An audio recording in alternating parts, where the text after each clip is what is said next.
1 Kings chapter 9. Promise and warning to Solomon.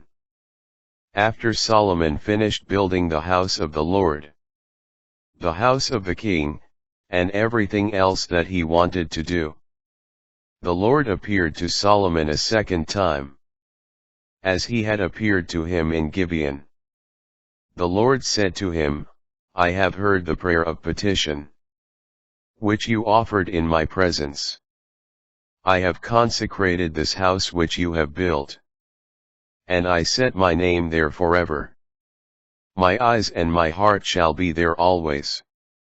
As for you, if you walk before me as David your father did, wholeheartedly and uprightly, doing all that I have commanded you, keeping my statutes and ordinances, I will establish your royal throne over Israel forever.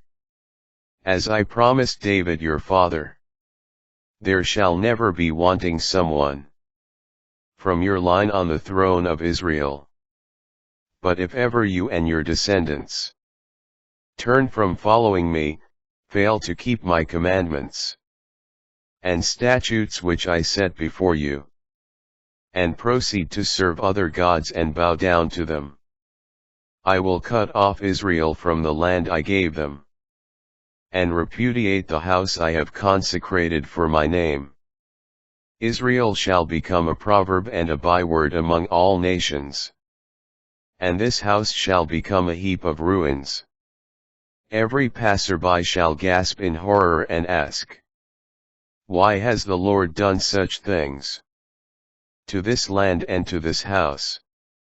And the answer will come, because they abandoned the Lord, their God, who brought their ancestors out of the land of Egypt. And they embraced other gods, bowing down to them and serving them. That is why the Lord has brought upon them all this evil.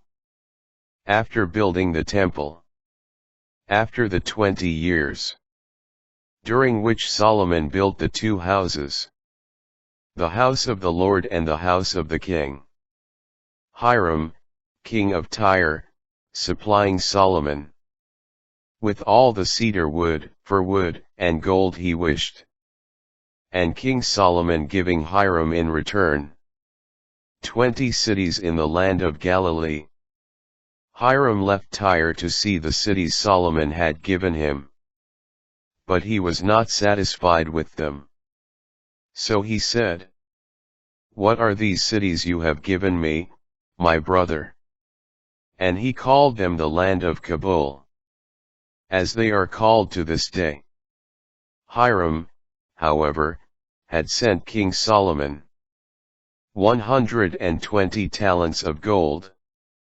This is an account of the conscript labor force King Solomon raised in order to build the house of the Lord, his own house, Millo, the wall of Jerusalem, Hazor, Megiddo, Gezer.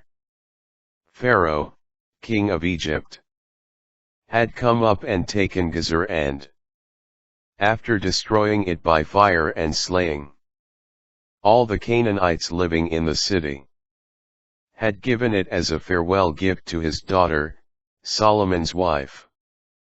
Solomon then rebuilt Gezer, Lower Beth-horon, Baalath, Tamar in the desert of Judah, all his cities for supplies, cities for chariots and cities for cavalry, and whatever Solomon desired to build in Jerusalem, in Lebanon, and in the entire land under his dominion.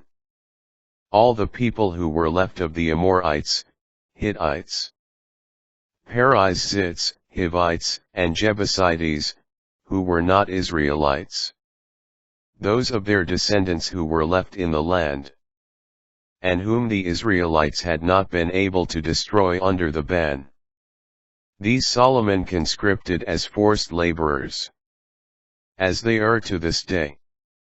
But Solomon made none of the Israelites forced laborers, for they were his fighting force, his ministers, commanders, adjutants, chariot officers, and cavalry. there were 550 overseers, answerable to Solomon's governors for the work, directing the people engaged in the work.